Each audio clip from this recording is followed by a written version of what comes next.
Hello, Money Queens and listeners. Welcome to Women Behind the Millions.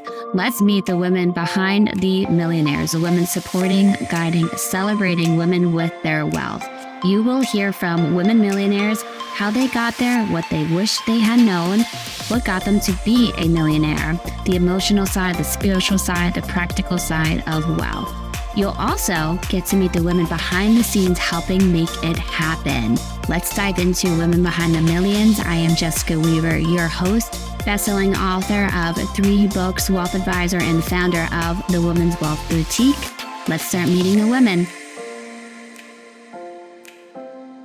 Welcome to Women Behind the Millions. I am Melissa Myers. I am a financial planner and wealth manager, part of the Women's Wealth Boutique as of fall 2022.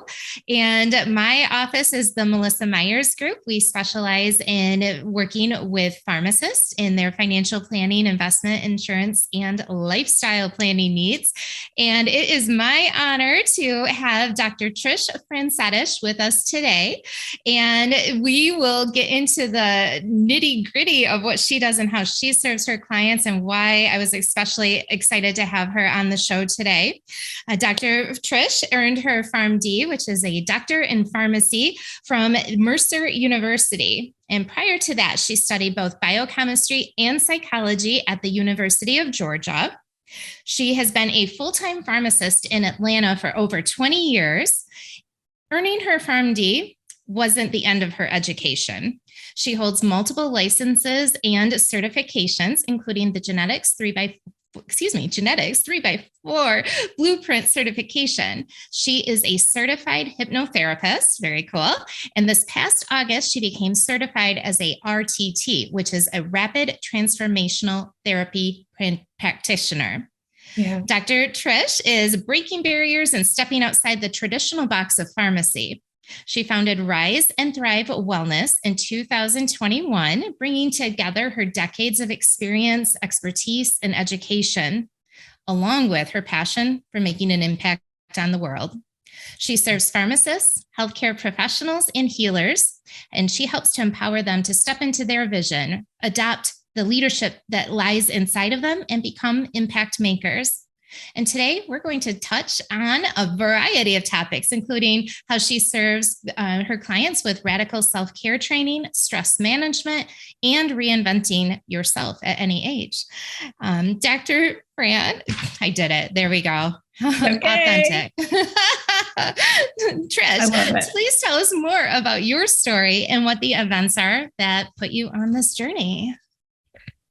Oh, wow. That was a beautiful introduction. Thank you so much for having me here. I'm honored. I had actually put it out into the world that I was going to be doing podcast interviews this spring, and we are off. I'm off to a great start. So I appreciate that.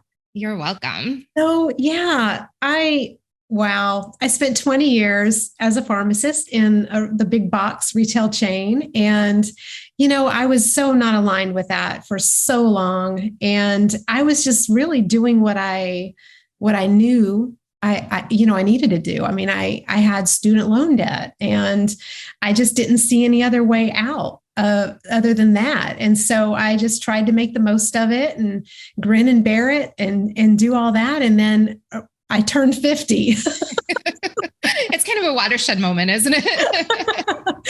I turned 50. I don't even know how else to explain it. Other than I just started thinking life is way too short to be stuck in this and not feeling aligned with what I'm doing.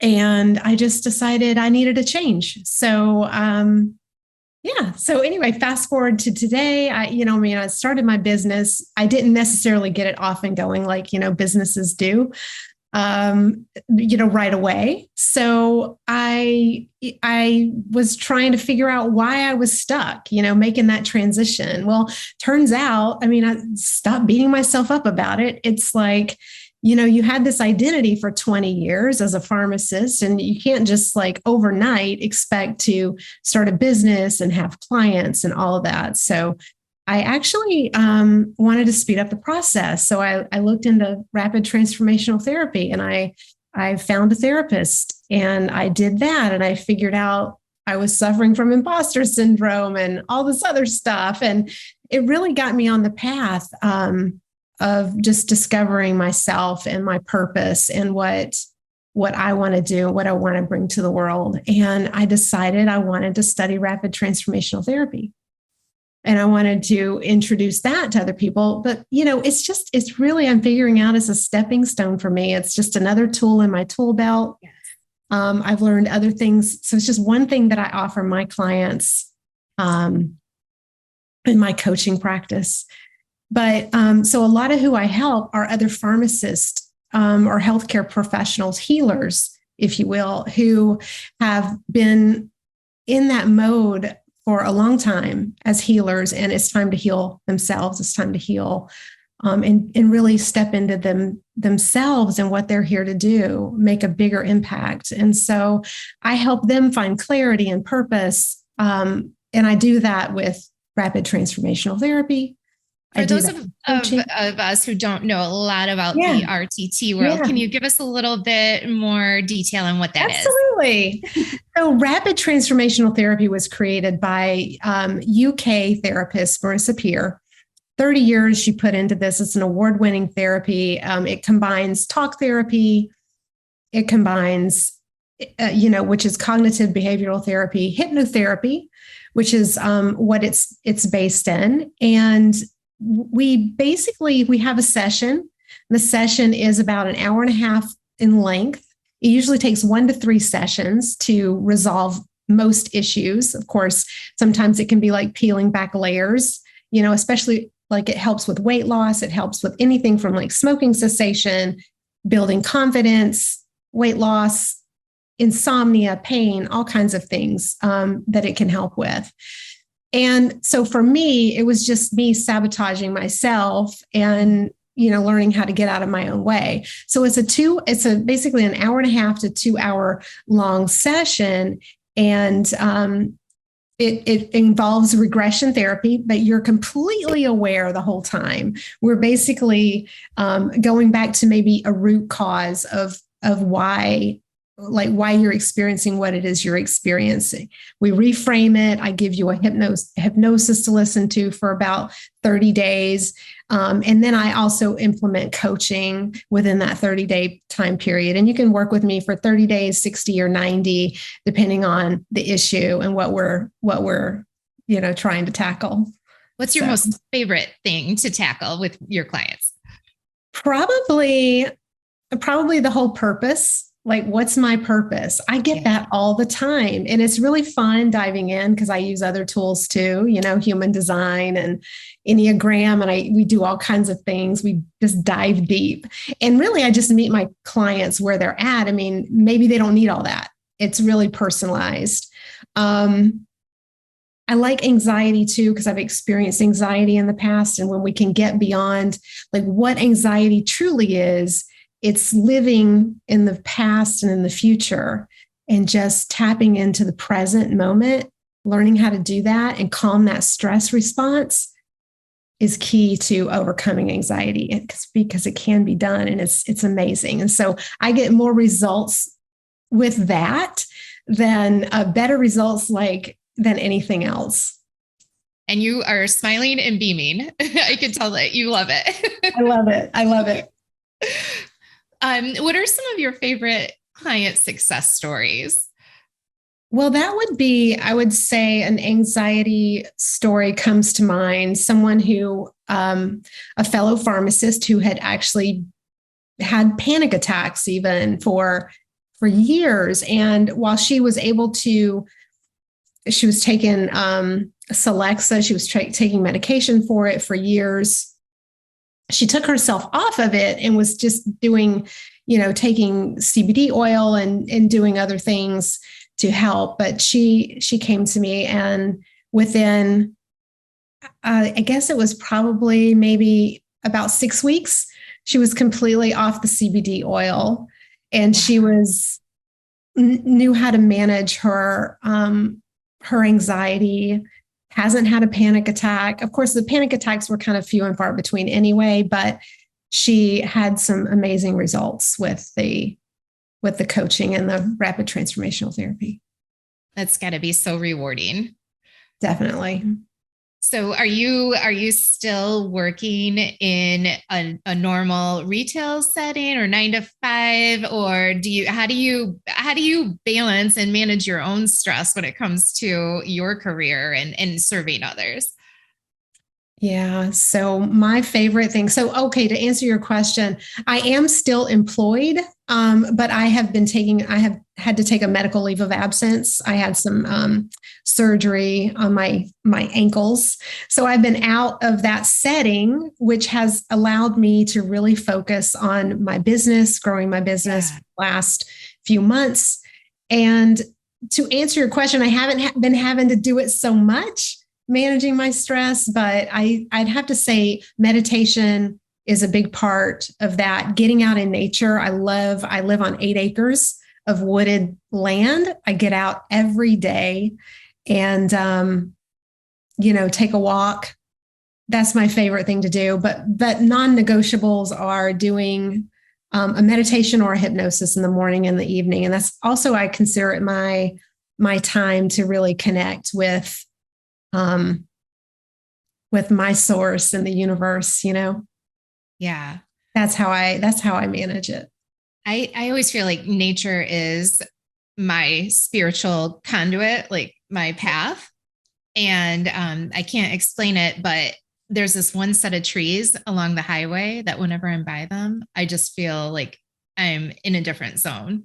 And I think it's neat when we can have those special places, the walk, the talk, the mental clarity, getting rid of the cobwebs in there that help us have a better quality of life and a better day. Definitely. So I'm wondering about radical self-care. What can you tell our listeners about radical self-care? Because that sounds a little radical.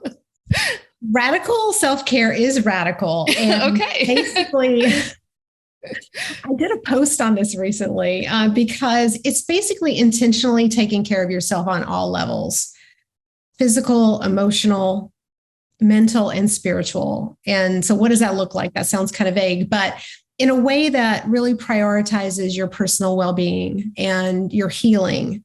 And I had to do a lot of that when I was in my pharmacy job, actually, when I made that transition out of pharmacy. So it's just that self-awareness, that self-love, that self-acceptance. It's setting boundaries, and boundaries are so important.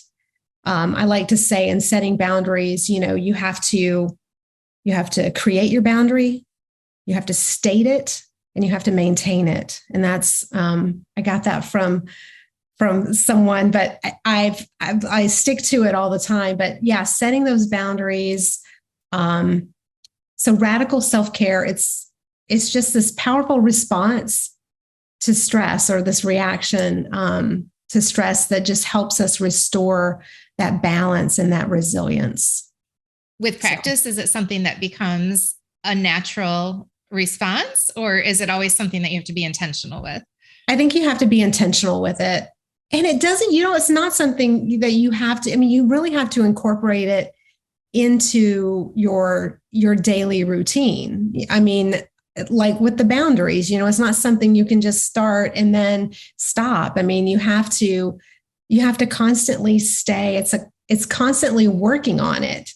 But to a point where it becomes second nature. When it becomes that second nature to you is maybe when you don't have to remember to do it all the time. Yeah. Right? Well, I see a lot of correlations between wealth and health and your money mindset. And so self-care is a mindset that you're agreeing that, yes, I am going to do this. I'm choosing me and making myself a priority. Others will benefit as well as I will. And I think the same thing comes through with money. And so I was curious, when it comes to the work you do with clients, since this is Women Behind the Millions, is there some themes regarding money that you've noticed and that you've been able to help your clients overcome? So that is one thing.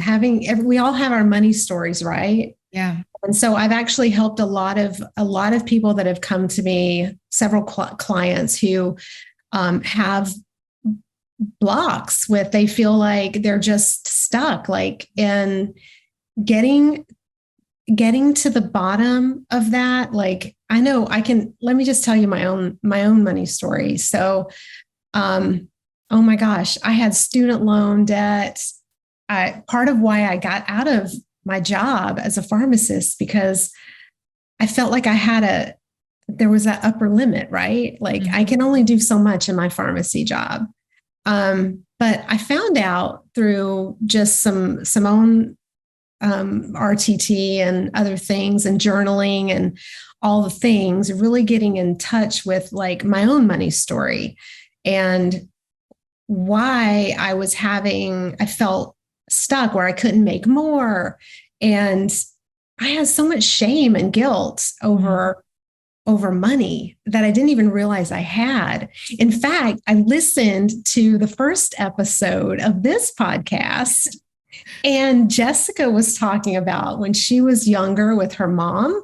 Yeah. And they would go shopping, and her mom would leave all the shopping, the clothes and everything in the car. Like, we can't get those out yet. That guilt, like my mom did something very similar to that. And not only that, but we'd go shopping, and I was constantly hearing about, we can't afford this, or I really can't afford to buy this for you, but I'm going to buy it for you anyway. That whole. So I grew up listening to that, right? And trying to figure out like why. And when I did have money, I was constantly spending it or giving it away or whatever. So I've helped people like come to terms with maybe like what's holding them back, what's keeping them stuck. And that was a big breakthrough for me, was learning the guilt and shame I had around money. And it was a game changer for me. What was the pivot point, the flop? The pivot point? I mean, finding out maybe why, what my issues were with money, why I couldn't seem to make more money, hold on to money, save money.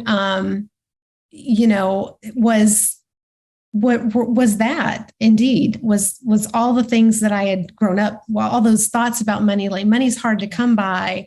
Money, you have to work hard for money. And maybe I wasn't even deserving of money because I wasn't to even have that money spent on me, growing up. And so, yeah, I was able to really, to see all that, to see the reasons why I was stuck in my own money stories, and to be able to turn that around for myself. How does that feel now? It feels amazing. And just some of the things, we're not conscious of all that stuff too. That's the thing. We're most of the time, we're not really consciously aware of why we do the things we do, of even our story. And then when you actually analyze it, then you have the surprising realization that I made these changes and it feels great. And I don't have to carry that stress. Yeah. Or that guilt. Right. What role does your faith or your spirituality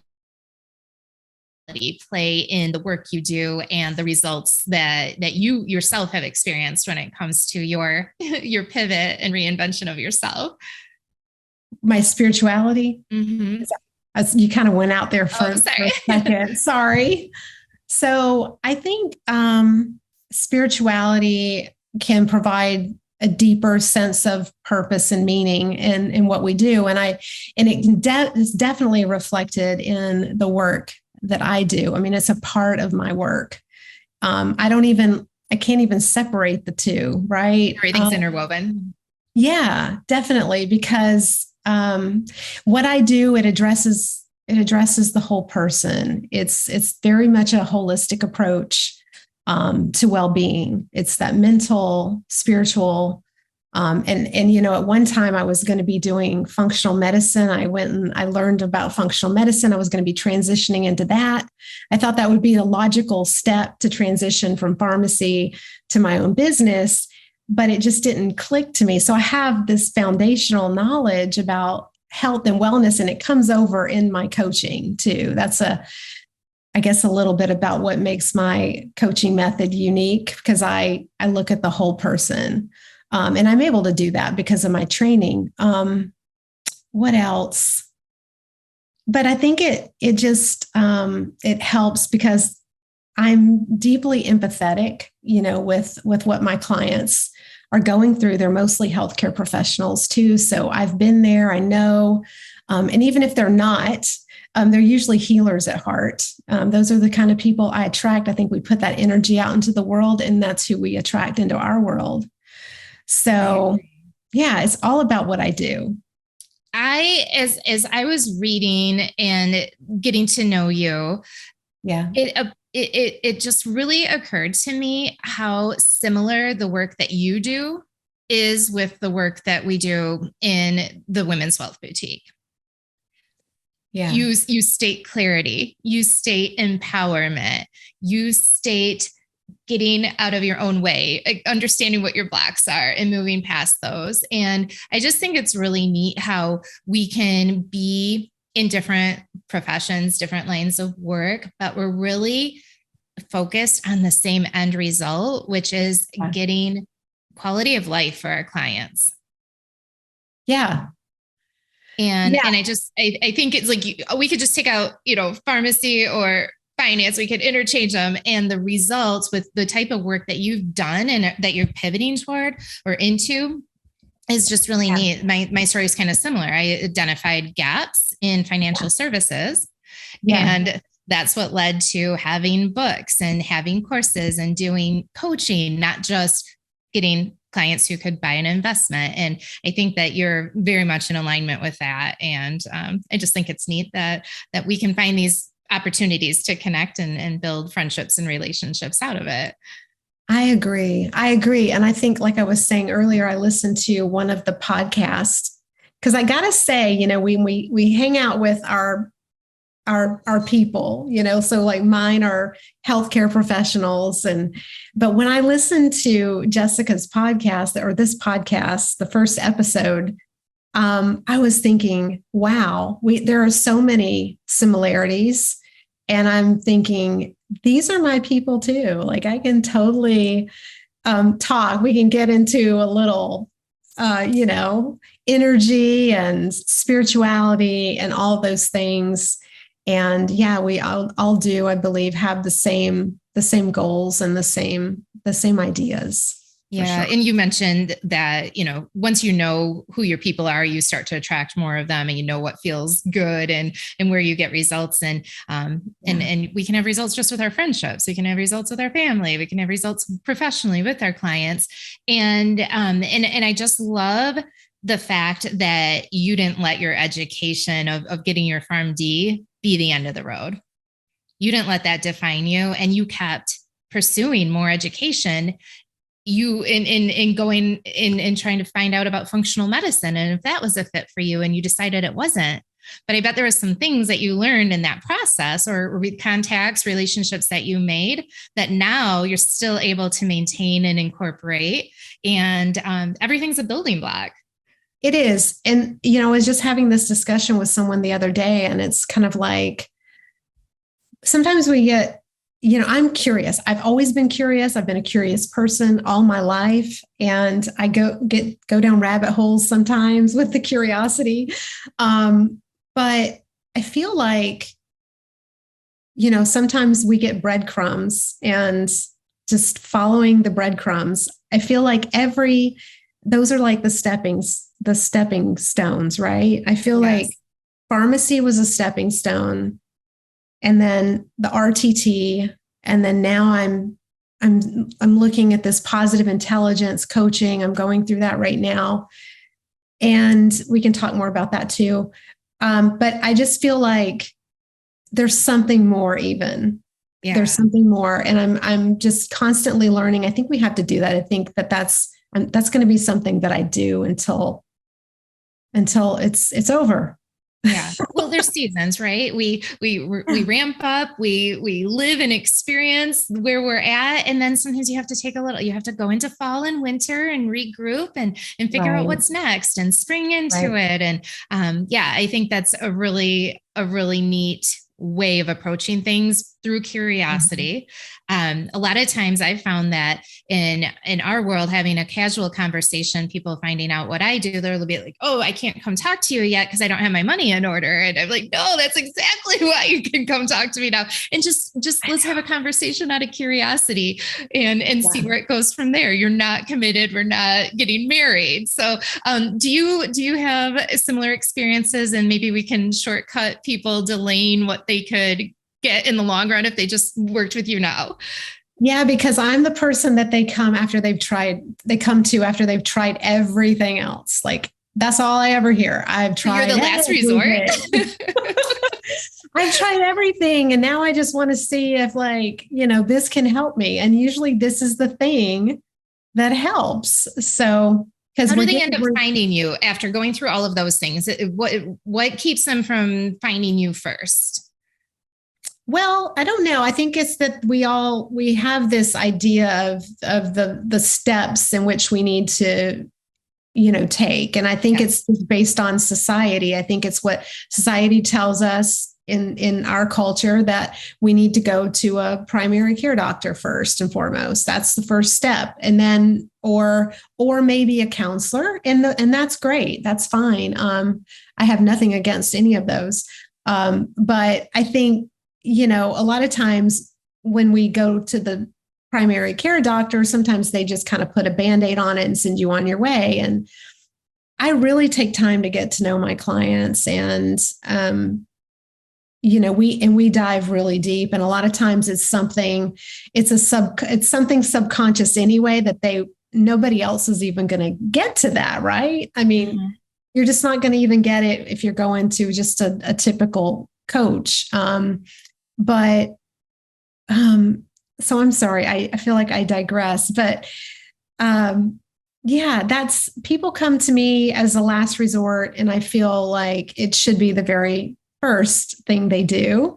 But how can we create more awareness so that you are the first choice? That is a good question. Because, I am like, I struggle with social media, and I struggle with putting myself out there.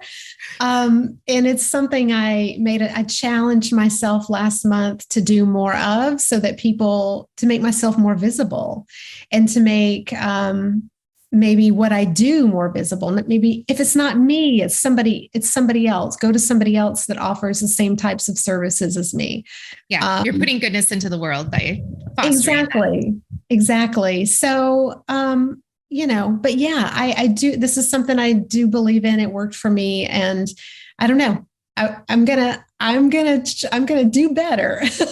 Well, just like you furthered your education and your career, it's not always on us as the professionals getting people to find us. Sometimes we have to, as people in need of a service, we need to seek it out and think from that curiosity perspective of what don't I know, being vulnerable, asking the hard questions, and being willing, I think, to find the right fit. Just because somebody comes to me, I might not be the right financial planner for them. And that's okay. It's better, in my opinion, for them not to work with me and they have a mediocre response or feelings about that. And I think it's the same thing for you. I think, you want to work with the people that really you can have a really good positive effect on, that they're happy. And it's okay for people to interview us as professionals, because it has to be a good fit. I agree. Yeah, absolutely. I couldn't agree more.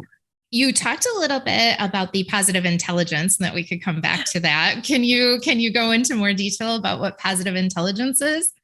Yeah. So positive intelligence, I don't know if you've heard of emotional intelligence. It's really similar. It's a concept that was created by Shirzad Chamine, and it helps improve our mental fitness. So our mental fitness and our well-being by strengthening. He separates it down into our positive sage self, which is our essence. It's our true essence, and our authentic self. And then maximizing our sage and minimizing our negative saboteurs. Mm-hmm. So we all have, and it's how there's actually an assessment you can take to find out what your primary saboteurs are. And I won't go into all that, but basically it's based on that concept that we can control our saboteurs, our thoughts. We can cultivate that positive, more of a positive mental attitude through targeted mental exercises. So brain exercises, it's like building that mental muscle, just like any other muscle. And I actually was teaching this in my coaching and my RTT practice, something similar called pattern interrupts, which is basically breaking that stress response, that stress cycle that we get in. And so that's what the PQ, we call them PQ, positive quotient or positive intelligence. We call them PQ reps. And so it could be something as simple. Little reps up here. Yeah, I'm going to tell you. I'm going to show you one. So like say, if I start feeling like one of my number one saboteur is the avoider. I avoid things.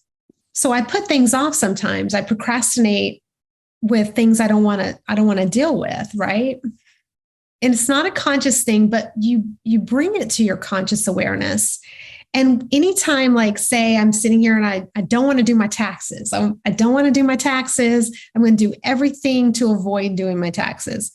So if I can just like get into that present moment, and you can even take and like rub your fingers together or look at something and just get into this present moment and do that for about 30 seconds. That's all it takes, 30 seconds to get there. It's all it takes. But, you have to do it every time. Every time you feel like one of your saboteurs coming up, you do that. And you do the same exercise for the. There's all kinds of things you can do. Okay. Yeah, there's all kinds of things you can do. You can even if you're sitting in a chair, you can just like pay attention to your legs touching the chair. Pay attention to your feet on the floor. Just bring awareness to your present moment, whatever that is. And so anyway, that's it. You just have to be aware. It makes you aware of your thoughts and your habits and that don't serve you. And then you can just kind of move on. Right. Yeah. I think that's awesome because we have so many distractions, the small, tiny handheld devices are one of our biggest problems. Yeah. Because it distracts us from doing what you just told us is going to get us the results we want long-term. Right. In that minute of doing, or 30 seconds of doing that mental exercise. Right. It ultimately leads to greater resilience, creativity, and helps us achieve our goals. And you can even take that device that you have, and you can even like just feel the texture of the device. Okay. So we could still engage with it. We're just doing it differently. You'll still be scrolling. We're using the backside of it. That's awesome. Great. Yeah. So I hope that helps. But positive intelligence is amazing. And it's something that I also incorporate in my coaching. And sometimes with people that they don't even want to do an RTT session, that's fine. These are just tools that I use. If they don't want to do the hypnotherapy, that's fine. We do all kinds of things. I have all kinds of tricks up my sleeve. How do you get people comfortable with the idea that they're going to be doing these unorthodox or out of the box? It's not what they've ever been used to. How do you get them comfortable and agree to being vulnerable with you? Well, you know what? It's kind of like going back to that thing where if people, I'm not here to convince anybody that hypnotherapy is working. I mean, it works, but if somebody, I'm probably not their therapist or their coach if they aren't open to that. And so I feel like most people who come to me, they're not surprised that I do that even. So they've already given themselves permission to explore it, opening up the door to give you permission to facilitate results. And they're curious. I mean, a lot of them are really curious. And I put it out there that I don't know. I don't necessarily, LinkedIn's kind of tricky. You don't want to be advertising the hypnotherapy and stuff. But when people reach out to me or they check out my website, which my website is down, by the way, right now for reasons I'm revamping it. But people will go to my website, and so they know there, what I do. And but yeah, so they typically know going in. But to people, I think what I do with them, if they've never done hypnotherapy before, is I always give them I call it a primer, audio recording to listen to. So when they come to me and we map out like what, they do an intake with me and we figure out what it is. We work out a plan for them. And one of the plans is RTT. So I will give them a hypnosis to listen to that kind of lets them know what to expect if they've never done that before. So that's part always good to take the edge off, to have a little. And people they'll be like, oh, that's so nice. That was like doing a meditation. So yeah. Great. Well, you mentioned your website is down. Any idea when it'll be back up? Probably in the next week or so. Okay, good. So yeah, that'll be great. So tell us your website and all the ways we can find you. So my website is Dr. Trish Francetich. So my full name, drtrishfrancetich.com. And I'm found on LinkedIn mostly. Is LinkedIn your primary? LinkedIn is my primary. Okay, Dr. great. Trish Francetich, yeah. We'll have the links in the notes section. Before we sign off, is there any advice or good word that you have that the world needs to hear right now? I would say just stay curious and humble, always. And you will make a huge impact if you do that. Just leading by example. And always seeking to understand before being understood.